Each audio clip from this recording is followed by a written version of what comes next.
At this point, SpongeBob is a franchise. They have 3 main movies with one on the way next year, and yet they just released another one. And I gotta say, this one right here made me lose my shit.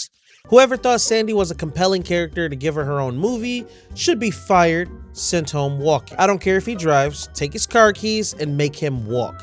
Like seriously, in the rain, with sandals on. I sat through this entire movie on Netflix because I love SpongeBob, so I figure, why the hell not? That was my first problem. Look, I can keep crapping on this movie or I can at least tell you about it. Either way, buckle up and take this headache. Ladies and gentlemen, I give you Saving Bikini Bottom, the Sandy Cheeks movie. That's a pretty cool intro.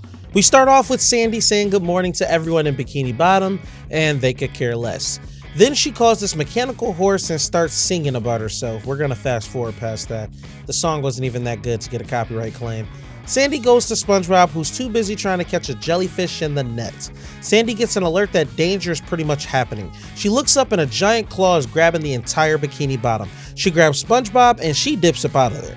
All of Bikini Bottom is now freaking out. It's actually kind of funny. Mrs. Puff crashes into the Krusty Krab sign and puffs up and just starts yelling. Sandy takes her binoculars out and magnifies to see that a laboratory named B.O.O.T.S is taking Bikini Bottom.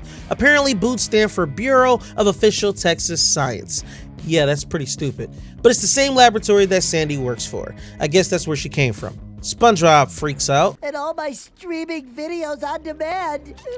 I can't demand them anymore. Sandy calls her friends at B.O.O.T.S and finds out some guy named Tsunami took it over and merged it with a water park.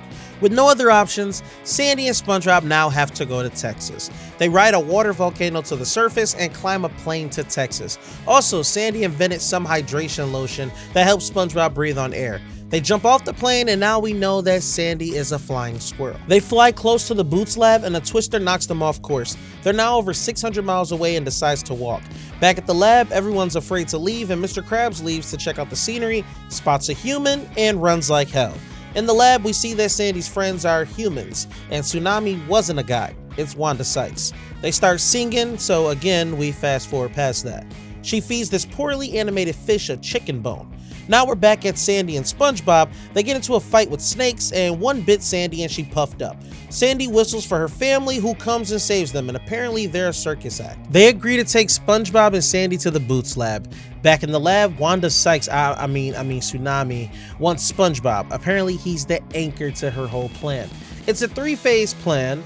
Feed the town of Bikini Bottom genetic mutated food so that they're able to breathe on land, clone them, and then sell them in stores. It's a weird plan. We then start to learn a little more about Sandy's circus family. But back in Bikini Bottom, Plankton sees they have a cloning machine, and now he wants to clone himself and rule the world. Somehow in every SpongeBob movie, he has to be the main villain. Like, bruh, this one isn't about you right now. They start phase 1 and they feed them. And he scoop Patrick, Krabs, and Squidward out, and these kids start playing with them very violently.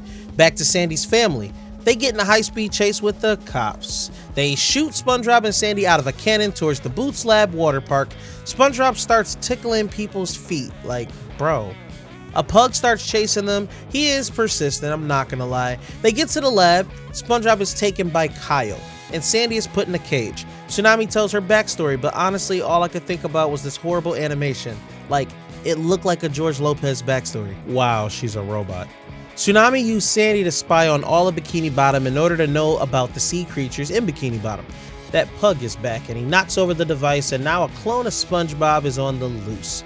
Kyle and Phoebe help Sandy escape, and Sandy starts ripping apart the wiring inside Tsunami, and her head flew off, and that poorly animated fish from earlier eats her head, and somehow now she's phased into the fish, and now she's part fish and she's happy.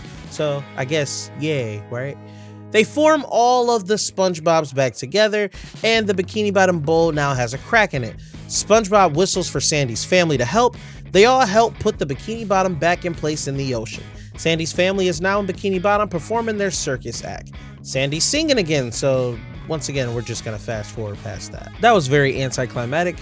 When you get past the animation style and editing mishaps, it still wasn't a good movie. The plot was cool though, not gonna hate on that. I mean, whatever. What did you think of this movie? Did you watch it? If so, did you like it?